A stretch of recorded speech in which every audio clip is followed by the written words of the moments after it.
Hello everyone, welcome to Lucky Education. तो आज हम देखेंगे लेक्चर नंबर 2 में क्या देखेंगे। आज हम देखने वाले हैं मीन्स ऑफ ट्रांसपोर्ट और रोड ट्रांसपोर्ट्स को हम डिस्कस करने वाले हैं।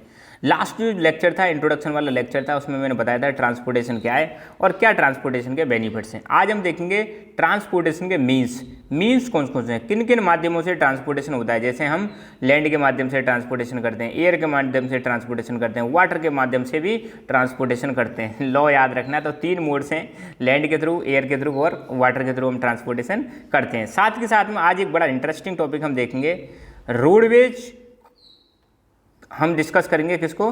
रोडवेज को डिस्कस करेंगे।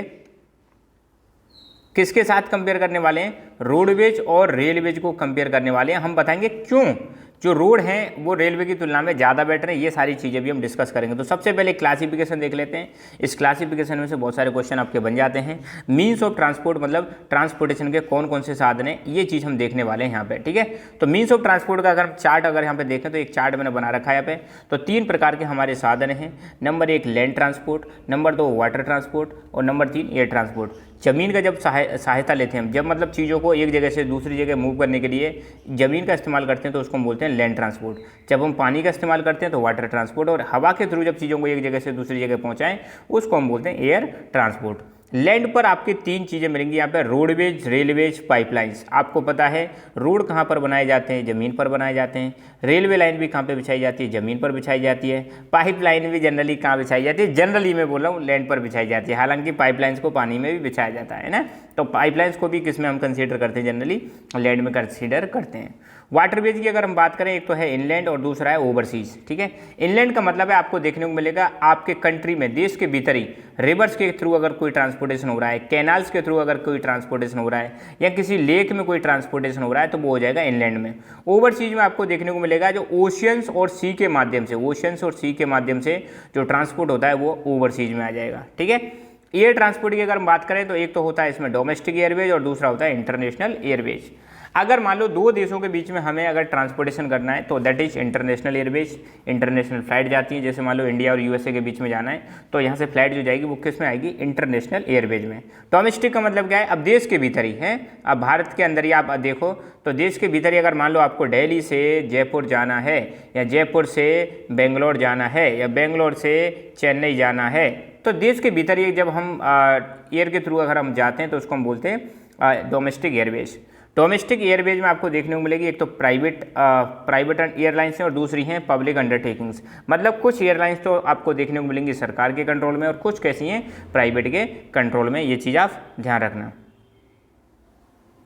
ठीक है, अब हम देखेंगे जो पहला ट्रांसपोर्ट है रोड ट्रांसपोर्ट, इसको हम स्टार्ट करने वाले हैं। लैंड ट्रांसपोर्ट में जो सबसे पहला आता है वो आता है रोड ट्रांसपोर्ट। यहाँ पे 1 नंबर का क्वेश्चन आपका बनने वाला है। क्या क्वेश्चन बनने वाला है कि भारत में रोड नेटवर्क कितना है? ठीक है, अगर इंडिया की बात करें तो बुक में लिखा हुआ है इंडिया में आपको देखने को मिलेगा रोड जो नेटवर्क है one of the largest road network है वर्ल्ड में। वन ऑफ दी, नंबर 1 पर नहीं है, वन ऑफ दी कह रहेगा, मतलब जो लार्जेस्ट रोड नेटवर्क की जो कैटेगरी में जो कंट्री आते हैं उनमें हमारा प्यारा भारत आता है। तो कितना है हमारा एनसीईआरटी बुक के अकॉर्डिंग? तो ध्यान रखना एनसीईआरटी का डेटा आपको बुक में पेपर में पूछा जाएगा। तो एनसीईआरटी के अकॉर्डिंग हमारे यहाँ पर जो रोड नेटवर्क जो है वो कितना है? 56 लाख किलोमीटर, मतलब 56 लाख किलोमीटर लंबाई है। जितने भी रोड हैं भारत में उनकी लंबाई अगर हम देखें, वैसे एट प्रेजेंट में तो आपको देखने को मिलेगा 60 प्लस हो चुका है, 60 लाख किलोमीटर से भी ऊपर चला गया है। और अगर आपको पूछ ले कोई, वैसे तो ये बुक में नहीं दे रखा है, आपकी एडिशनल इन्फॉर्मेशन के लिए मैं बता रहा हूँ कि वर्ल्ड में हाईएस्ट या सबसे लार्जेस्ट रोड नेटवर्क किस कंट्री का है, तो वो है USA, United states of America. इसमें नंबर 1 है। कुछ रिपोर्ट्स ऐसी आ रही हैं कि भारत जो है हमारा 2nd नंबर पर आ गया है। पहले 2रे नंबर पर चाइना था और हमारे जो ट्रांसपोर्ट मिनिस्टर हैं वो कह रहे हैं कि अब हम 2nd नंबर पर आ चुके हैं। तो ये थोड़ी एक इन्फॉर्मेशन है, एडिशनल आपको याद रखनी है। बाकी बुक के हिसाब से जो पूछा जाएगा वो यही पूछा जाएगा। इंडिया में रोड नेटवर्क कितना है? 56 लाख किलोमीटर। ठीक है, नंबर 1 कंट्री कौन सा है जहाँ पे सबसे ज़्यादा रोड नेटवर्क है? वो है यूएसए। ठीक है, इंडिया वाला केस मैंने आपको समझाई दिया है। अब एक बड़ा प्यारा सा क्वेश्चन हम डिस्कस करने वाले हैं, advantages of roadways over railways. Roadways के रेलवेज की तुलना में क्या फ़ायदे हैं? आपको पूछ ले, क्वेश्चन आ जाए 4 नंबर का कि क्यों रोडवेज जो है बेटर है रेलवे से, और क्यों रोडवेज ज़्यादा प्रीफर किया जाता है रेलवे की तुलना में। तो यहाँ पे देखो, आपको सारे एक एक पॉइंट हम डिस्कस करेंगे। देखो पहली बात तो ध्यान रखना, अगर देखो आपको रेलवे की लाइन बिछानी है, क्या बिछानी है, रेलवे की लाइन बिछानी है। रेलवे देखो रेलवे के लिए आपको बहुत सारा तामझाम करना पड़ता है। पहले तो आपको ज़मीन चाहिए, दूसरी बात वहाँ पे उसका थोड़ा सा लेवल बढ़ाना पड़ता है, ऊपर करना पड़ता है। रेलवे लाइन आप देखना ऊंचे एरिया पे होती हैं, फिर वहाँ पे कंकड़ पत्थर डालो, फिर वहाँ पे 2 पटरी डालो, फिर जगह जगह पर आप स्टेशन बनाओ, जगह जगह पे क्या बनाओ, स्टेशन बनाओ, फिर बिजली के खंभे गाड़ो, फिर उन पर ट्रेन चलेगी, जब जाके ट्रेन लेगा। बहुत ज़्यादा कॉस्टली प्रोसेस है। तो रोडवेज और रेलवेज में अगर हम देखें तो ध्यान रखना, रेलवे जो हैं वो ज़्यादा कॉस्टली है, रोड बनाना इतना ज़्यादा कॉस्टली नहीं है। तो पहली बात तो construction cost of roads is much lower than the railway lines.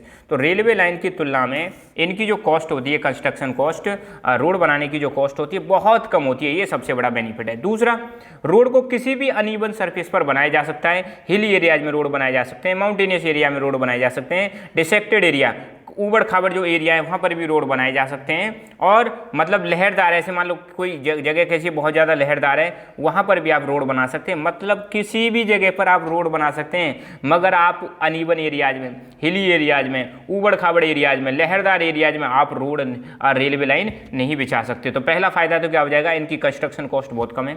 दूसरा, अनइवन सरफेसेस जो होती हैं वहाँ पर भी रोड को बनाया जा सकता है। तो ये देख सकते हो यहाँ पर रेलवे लाइन कितनी डिफिकल्ट हो जाएगी, देख रहे हो कितना खतरनाक है। यहाँ पे रोड है, यहाँ पे रोड है, यहाँ पे रोड है, और अभी और ऊपर जा रहा है। हिली एरियाज में हम जो जाते हैं जनरली रोडवेज का ज़्यादा प्रीफर करते हैं। ठीक है, यहाँ देखो कितने शानदार शानदार रोड हैं। शानदार तो क्या, डरावने रोड हैं। जब आप ऐसे एरियाज में चलोगे बड़ा डर सा लगता है ना, पर ऐसे एरिया में रेलवे लाइन बिछाना बहुत ज़्यादा डिफिकल्ट है। ठीक है, number 3, roads can be built over higher slopes. ऊंचे जो स्लोपी एरिया होते हैं, ये देखो ये स्लोपी एरिया ही हो गया। ये जैसे जैसे नीचे से ऊपर जाओगे स्लोप क्या होता जाएगा, बढ़ता जाएगा। तो जो हाइयर स्लोप्स होते हैं वहाँ पर भी रोड बनाए जा सकते हैं, और रोड जो है माउंटेन्स को भी क्रॉस कर सकते हैं। हिमालय माउंटेन में भी आपको यहाँ पे देखो कितना भयंकर मतलब तरीके से यहाँ पे जा रही है चीज़। इसको मैं जूम करके दिखाऊँ तो सोचो ये ऊपर रॉक्स का सा टुकड़ा है, या हल्का सा साइड में से इसको कट करके रोड बना दिया गया, और उसमें से आप देख सकते हो लोग जा रहे हैं, बस जा रही है, ट्रक जा रहे हैं। हल्का सा भी गड़बड़ी हो गई तो खाई में नीचे जाके गिर जाओगे। तो माउंटेनियस एरिया में भी रोड को हाई स्लोप वाले एरिया में बनाया जा सकता है। ठीक है, अब देखो अगर मान लो आपको एक जगह से दूसरी जगह जाना है, यहाँ डिस्टेंस है मान लो 5 किलोमीटर की डिस्टेंस है, 5 किलोमीटर की डिस्टेंस पे आपको जाना है। तो 5 किलोमीटर की डिस्टेंस में जाना है, और इंसान है मतलब 2-3 व्यक्ति हैं, या 2-4 किलो माल लेके जाना है। तो यार इसके लिए आप रेलवे से तो नहीं जाओगे, तो इसके लिए आप क्या प्रीफर करोगे, रोड प्रीफर करोगे। तो कम दूरी के लिए ध्यान रखना, कम दूरी के लिए अगर हमें कुछ लोगों को ट्रांसपोर्ट करना है या कुछ सामान को ट्रांसपोर्ट करना है, तो वहाँ पर रोड इस्तेमाल करना ज़्यादा इकोनॉमिकल होता है कंपेयर टू रेलवेज। मतलब रोड के थ्रू जाओगे तो कम पैसा लगेगा, और रेलवे के थ्रू जाओगे तो ज़्यादा पैसा लगेगा कम दूरी के लिए। ठीक है, ये देखो आज की डेट में यहाँ रोड, यहाँ रोड, यहाँ रोड, नीचे भी रोड, ये फ्लाईओवर्स हैं, ये भी रोड है। दिल्ली का सीन है, ये देखो कितना शानदार है ना।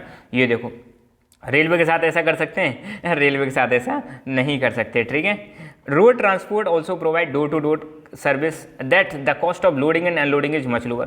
देखो रेलवे को आप देखना, रेलवे ऐसा नहीं है, रेलवे में हम मतलब हर घर तक या हर मार्केट तक मतलब कनेक्ट कर सकते हैं। मगर आपने देखा होगा किसी भी गांव में देख लो, किसी भी शहर में देख लो, घर घर किससे कनेक्ट है, रोड से कनेक्ट है। घर घर रोड से कनेक्ट है। गलियाँ जो होती हैं वहाँ पर भी रोड होते हैं। पूरे मार्केट में भी क्या देखने को मिलेंगे, रोड देखने को मिलेंगे। तो रोड क्या है, एक डोर से डोर, घर घर तक, है ना।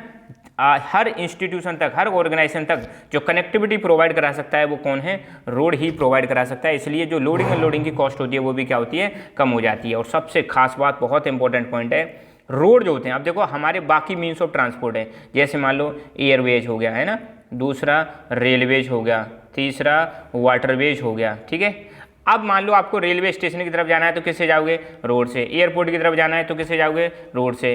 वो जो पोर्ट होते हैं, सी पोर्ट, वहाँ भी जाना है तो किससे जाओगे, रोड से। तो मतलब जितने भी मीन्स ऑफ ट्रांसपोर्ट हैं, चाहे वो रेलवे स्टेशन हो, चाहे एयरपोर्ट हो, चाहे सी पोर्ट हो, हर जगह पर जाने के लिए आपको किसका इस्तेमाल करना पड़ेगा, रोड का। तो रोड एक प्रकार से लिंक इस्टेब्लिश करते हैं बाकी मीन्स ऑफ ट्रांसपोर्ट के साथ। ये चीज़ आप ध्यान रखना है। यहाँ पे देखो ये ट्रेन है, मालगाड़ी है, यहाँ से सामान जा रहा है, तो ये किससे जाएंगे, ट्रक, अब रोड से जाएंगे।